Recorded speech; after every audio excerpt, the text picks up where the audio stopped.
Olá, gente. Aqui é o Wellington, da Heitor Reflexão. Estamos aqui recebendo o professor Antônio Maspoli, teólogo e psicólogo, professor da Universidade Mackenzie, e é uma honra para nós termos o senhor aqui na editora.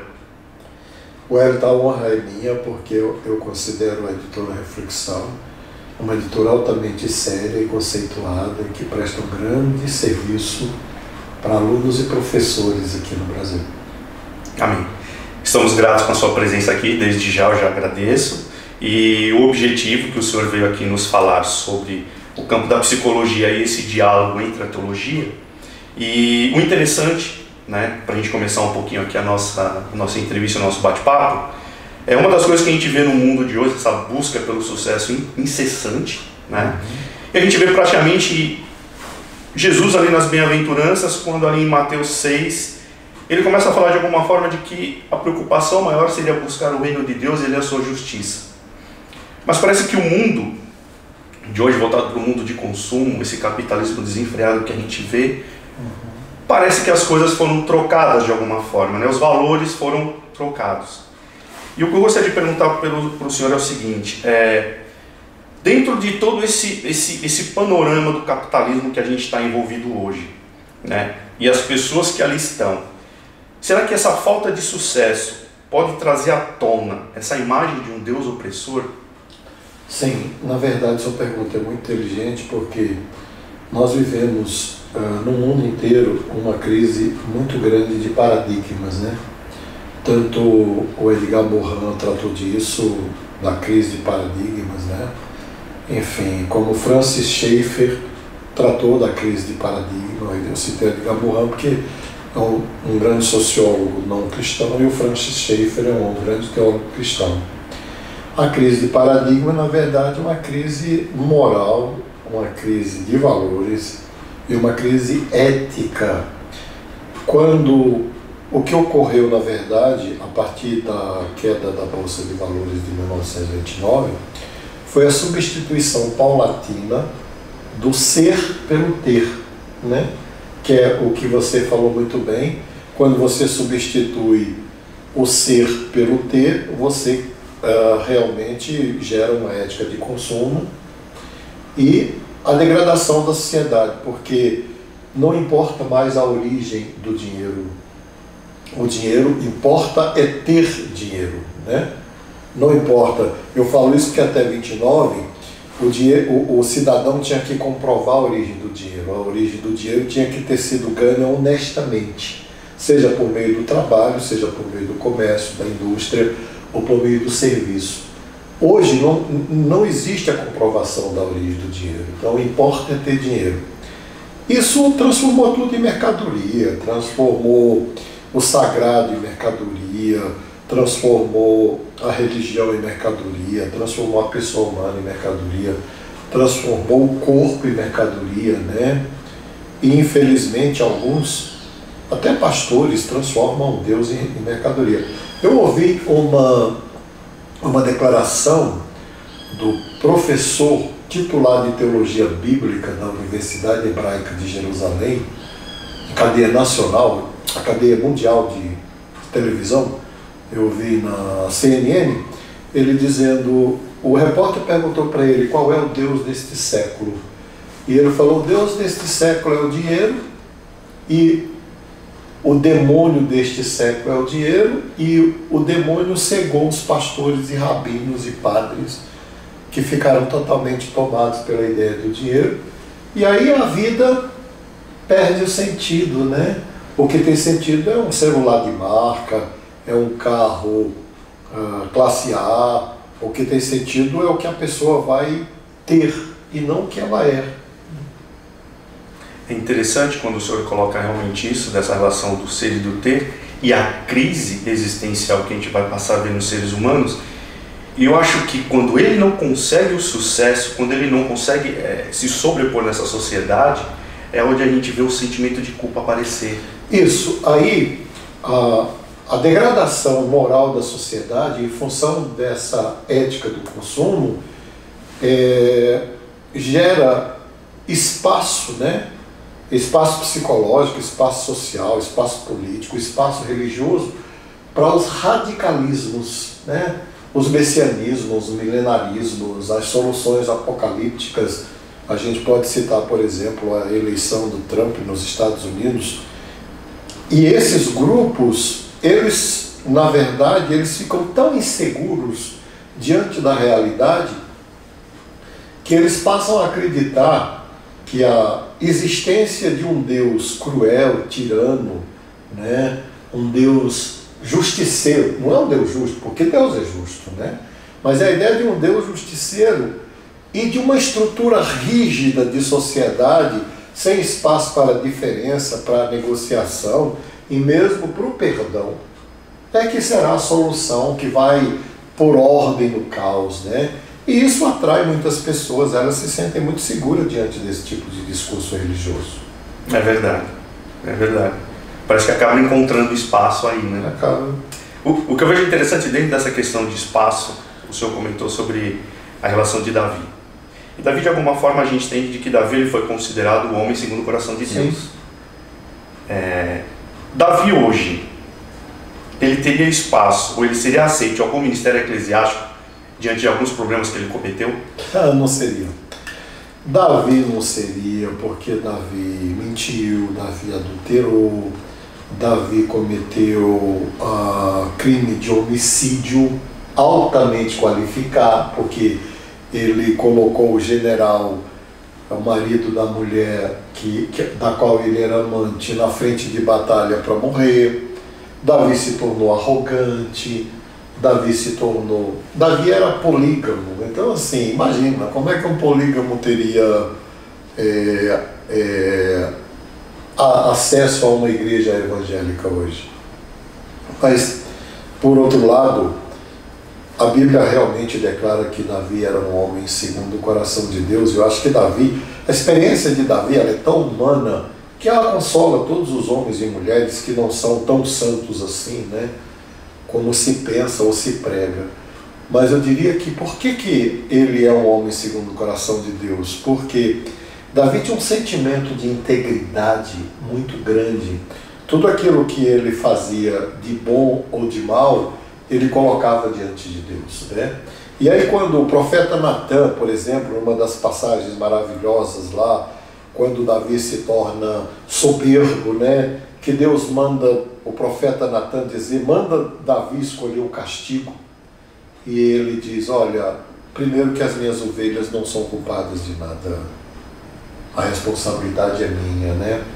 E é interessante que hoje no Brasil você não tem políticos corruptos, você não tem pastores corruptos, pastoras, apóstolos corruptos, são todos perseguidos, né? Perseguidos pela justiça, perseguidos pela sociedade, perseguidos pela igreja. E Davi não, Davi diz, eu sou responsável. E ele chega para Deus e ele diz para o profeta, quando o profeta manda ele escolher, ele diz, olha, eu quero escolher aquilo que Deus vai fazer comigo, mesmo que seja doloroso, penoso, sofrido, porque se eu cair nas mãos de Deus, Ele me colocará de pé novamente. Mas nas mãos do meu inimigo, nas mãos dos homens, eu não quero cair jamais. Então eu acho que esse sentimento de integridade é muito forte, que aparece no Salmo 32 e no Salmo 51, né? É muito forte. Com certeza. Eu acho que nós estamos precisando resgatar essa ideia de responsabilidade diante de Deus, diante de si mesmo, diante da comunidade, porque hoje está muito fácil. O sujeito comete um adultério, diferentemente de Davi que disse, Senhor, eu pequei, ele diz, não, foi o demônio que me levou a pecar. E aí, atendendo pessoas, como eu atendo na clínica, chega lá um presbítero e diz, olha, eu adulterei. Eu falei, a verdade foi o demônio que me levou a adulterar. Não, foi o demônio que marcou com a menina? Não, fui eu. Foi o demônio que foi para o motel com ela? Não, fui eu. Falei, então, a responsabilidade é sua, né? Então assim, o demônio virou o grande bode expiatório. Isso é muito ruim, Wellington, porque se você atribui ao outro a responsabilidade pelos seus atos, você jamais vai crescer, nem espiritualmente, nem psicologicamente. Você vai continuar dependente. E Davi se torna esse gigante porque ele chega para Deus e diz, não, eu fiz mesmo, Deus, mas tenha misericórdia de mim, me perdoe, né? E Deus acolhe e perdoa. Eu acho que o ponto bem interessante, e eu acho que o que fica de ensinamento pra gente, é a dependência de Deus. Total, né? Salmo 92, que na verdade é meu salmo preferido. Eu substituí a palavra fé e crença. O povo gosta muito de dizer, não, eu tenho fé em Deus, né? Eu tenho fé em Jesus. Eu substituí essas palavras já há muitos anos, na minha mocidade, pela palavra dependência, né? De Deus depende a minha salvação e a minha glória estão em Deus, a minha forte rocha, meu alto refúgio, não serei jamais abalado. E você percebe que nos momentos mais dramáticos da vida humana, como o que eu vivi o ano passado, quando minha esposa teve um câncer agressivo, né, cruel, que quase ceifou a vida dela, o que me confortou foi a dependência de Deus, né? E aí a gente entra numa outra coisa, por exemplo, a religião também tornou-se mercadológica. As pessoas querem fazer troca com Deus, as pessoas querem fazer barganha com Deus, né? E eu lembro quando a minha mulher, que ficou 103 dias de hospital e um mês de UTI, eu chegava para Deus e dizia, Deus, não tenho nada para te oferecer em troca da vida da minha mulher. Nada, nada, nada, nada, nada. Eu dependo absolutamente da tua graça, do teu amor, da tua misericórdia. Enfim, com as orações do povo de Deus e a generosidade de Deus, minha mulher está curada. Mesmo, completamente curada. Você vê a grande experiência que a gente acaba vivenciando. Né, dessa dependência de Deus. E quando a gente assume as nossas responsabilidades dentro de todo e qualquer contexto e não busca aí bodes expiatórios, né? Cresce, né? A busca de bode expiatório tornou-se perversa para as igrejas cristãs, né? Especialmente essas igrejas congregacionais que chamam a pessoa lá na frente e contam tudo o que ela fez, né? O pecado que ela cometeu, a iniquidade, descreve com requinte de crueldade, né? A semelhança dos inquisidores, as relações sexuais que o sujeito teve com a amante ou que a amante teve com o sujeito, né? Isso é sadomasoquismo puro, né? Além do que, momentaneamente, aquelas pessoas passam a ter a sensação de que elas são santas. O que é pecaminoso, né? Porque todos pecaram, todos carecem da glória de Deus. E não dá lugar para o perdão, porque essa pessoa fica tão humilhada, né? Tão machucada, tão ferida. Isso é assédio, né? Assédio espiritual. Que essas pessoas depois não querem participar de igreja nenhuma. É só ver o dado do IBGE. Em 2010 havia 1% de pessoas no Brasil sem igreja. Em 2000, corrigindo, em 2000 havia 1% de pessoas no Brasil sem igreja. O censo de 2000 diz que era 1%. Em 2010 esse número aumentou para 8% de pessoas sem igrejas. E são pessoas que se desencantaram exatamente com essa forma desumana de tratar com a fraqueza humana, né? Mas é bem interessante que parece que esse modelo de igreja, né, que nós temos hoje, parece que ele, diante da mensagem de Deus e diante dessa proclamação das boas novas, não anda humanizando as pessoas, né? Parece que elas continuam sendo desumanizadas mais e mais. Exatamente, elas terminam... Veja bem, se eu atribuo a outro a responsabilidade pelos meus atos e pela minha vida, né, eu termino me esvaziando do meu poder pessoal, né, porque Deus nos deu poder pessoal. Deus nos deu capacidade, inteligência, habilidade, Deus nos deu integridade. Foi Deus que deu tudo. A graça de Deus faz com que a gente tenha poder pessoal. Mas se eu atribuo esse poder ao pastor, à pastora, à própria igreja ou ao próprio demônio, eu fico esvaziado desse poder. Na verdade, só existe uma pessoa para quem eu tenho que atribuir tudo aquilo que eu sou, é Deus. Que é o que você falou, a palavra mais apropriada é dependência de Deus. Eu dependo de Deus para viver, respirar, andar, realizar. Eu estou aqui pela graça de Deus, você também, né? Mas isso se perdeu, né? Curiosamente se perdeu. Eu acho que realmente, para a gente encerrar diante do nosso tempo, e para que o Senhor deixasse uma última mensagem para nós, eu acho que seria o Senhor tocar no ponto da graça. O que a graça significa e ser tão importante para nós hoje? Eu amo falar da graça de Deus. Eu estudei muito a Bíblia, modesta parte eu consigo estudar no grego e no hebraico. Eu estudei muitos teólogos clássicos como Calvino, Lutero, Zwingli e os que vieram depois dele. E há um teólogo que pouco conhecido no Brasil, é um teólogo luterano, que é Dietrich Bonhoeffer, que escreveu um texto maravilhoso sobre a graça, que é o Discipulado, que foi traduzido na Europa com o título de que se não morrer fica só, mas se morrer produz muito fruto. E ele fala da graça de Deus em duas dimensões. A primeira, pouco conhecida da igreja brasileira, que é a graça comum. A graça comum é tudo o que Deus faz pela sociedade humana. A chuva, o vento, o peixe que você come, a carne que você come, mesmo essa carne hoje contaminada pelos frigoríficos, né? O conhecimento, a ciência, por exemplo, a medicina, o médico que te atende, o dentista, o advogado, o juiz que julga, o Sérgio Moro lá, é tudo fruto da graça comum, né? Então o Espírito Santo está agindo no mundo pela graça comum. Os remédios, eu não me recuso a tomar nenhum remédio. Os psicólogos, como eu, são todos frutos da graça comum. Mas, além da graça comum, tem a graça especial de Deus, né? Que é a compaixão de Deus, o amor de Deus, a misericórdia de Deus, tudo aquilo que Deus pode fazer pela pessoa humana, especialmente pelo perdão dessa pessoa, né? De libertar essa pessoa desses julgos religiosos, espirituais, dessa tirania, né?